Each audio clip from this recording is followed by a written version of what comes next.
Thanks for joining in this video. So I'm going to take some time to talk to you guys about a furniture survey. So once you've done your room survey and you've recorded all the measurements, it's time to have a little look around your room and figure out which items you might want to keep. And so we need to measure those and survey them and record them in something we call a furniture schedule. So I'll show you how to do that now.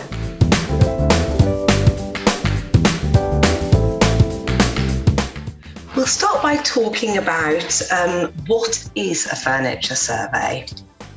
So this is something that's done when you measure any existing items in a space that the designer needs to consider in the new layouts and design. So you might have an existing bed or some bedside tables that you want to keep in your room design. So you would need to measure those up so the designer could consider them when space planning. And then what is a furniture schedule?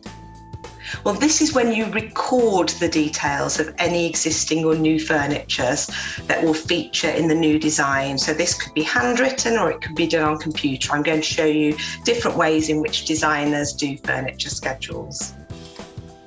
So furniture dimensions or measurements, what are they? So you can see here, there's a bed here, and we've shown 3 different measurements or dimensions for that bed. So they tend to be recorded using 4 different letters. So W equals width, L equals length, D equals depth, and H equals height. So you can see on this bed that that's the width, that's the length, and then that's the height. And the height tends to be the height at the highest part of the bit of furniture. That's why they've shown it as the headboard. So here you can see on this wardrobe, there's the width, the depth, and the height. And I tend to think about furniture as kind of 3D shapes or prisms. This is a rectangular prism that is kind of reflected in the wardrobe. And I'm sure you've learned about 3-dimensional shapes at school. So yeah, try and apply that when you're thinking about how you might need to measure your furniture. So this is an example of an existing furniture schedule that I did for when I was designing Maisie's bedroom. We already had quite a lot of furniture for her room. So I've recorded that here and all the details. So here is a code which I tend to use on floor plans. So you can code different pieces of furniture and see what's what in the room. Here, this is the quantity, so how many items of that piece of furniture do we have? We've actually got 2 of the wardrobes. It's always handy to have an image, whether you've got an image online of that piece of furniture or whether you've just got a photograph that you've taken yourself. That's really handy to have.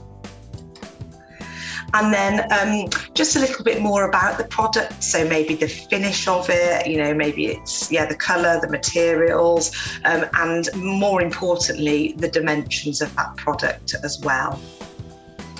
And then this shows the supplier, maybe where the products come from. And if it's a product that you can still get hold of, it's always handy to add a hyperlink to that, just so if you need any more details on it, you can find it online. So that's an example of an existing furniture schedule. So we also have to think about at quite an early stage when we're planning the floor plans and planning the room, what new pieces of furniture we might need. This can't always be decided right at the beginning, but it's good to have it in mind. So we knew with Maisie's bedroom that really, although they've got the bunk beds, they were probably going into her sister's room, and that we would bring in a new double bed, and we knew we wanted an ottoman storage bed. So I just did a quick internet search and found this one from John Lewis and the dimensions, and so I could take those dimensions and start to use them in my floor plan. So here it's I'll talk you through a little bit more of the other items, but I'll show you how you find the details and the dimensions for various pieces of furniture. So I searched the grey ottoman storage bed, found this on John Lewis, really great bed, and there was images of it, but I couldn't see anything showing me the dimensions. So what you have to do is look for product specification, or sometimes it might say product measurements or product details. And then if you click in there, there comes up lots and lots of information about the product. But if you look down here, the dimensions are there. So we've got that H, that W and the D. So the height, the width and the depth. So you can see those a little bit clearer there. So I could do a very quick search and think, well, while I'm planning my room, I'll make sure that it will fit an ottoman double storage bed. And yeah, so it's a good starting point. So I also knew that she wanted a desk, and her sister had got this IKEA desk, which was a really good price and a really good size. So again, I included that. I did a quick search for it. This one's actually from IKEA, and I found the dimensions so I could make sure when I was planning the space, it fit. So this one, the dimensions were shown slightly differently. You can see there's lots of images here, but this image on the bottom right there, when you blow that up, that's a really handy diagram, and it's got the dimensions shown in a diagram format. So yeah, dimensions can be shown in different ways, but they should always be there for a product if you find it online. So this was the proposed new furniture schedule I did for Maisie's bedroom. So because we've got quite a lot of existing furniture, we only needed these 4 items, well, 2 bedside tables, but yeah, 3 other items as well for the room. So I've got the prices down here as well, which is handy to have, the links, so I can order them, and everything else, and a code for them to show on the floor plan. So now let's go through how you will survey your existing furniture and how to record it in a furniture schedule. So let's remember how to measure your existing furniture. So we've got width, length, depth or height. So with this bed, it was height and then length and then width. And for these pieces of furniture here, this is an existing unit that Maisie already had. It's width, height and depth back to the wall. And then the wardrobes that she had, there's the width, the depth and the height. So you can do furniture schedules in many different ways. This is an example of one that I did by sketching the furniture out, just in really simple 3D shapes. You don't need to draw all the detail on them. So you can see this storage unit here, it's got a width of 147, height of 77 and depth of 39 centimetres.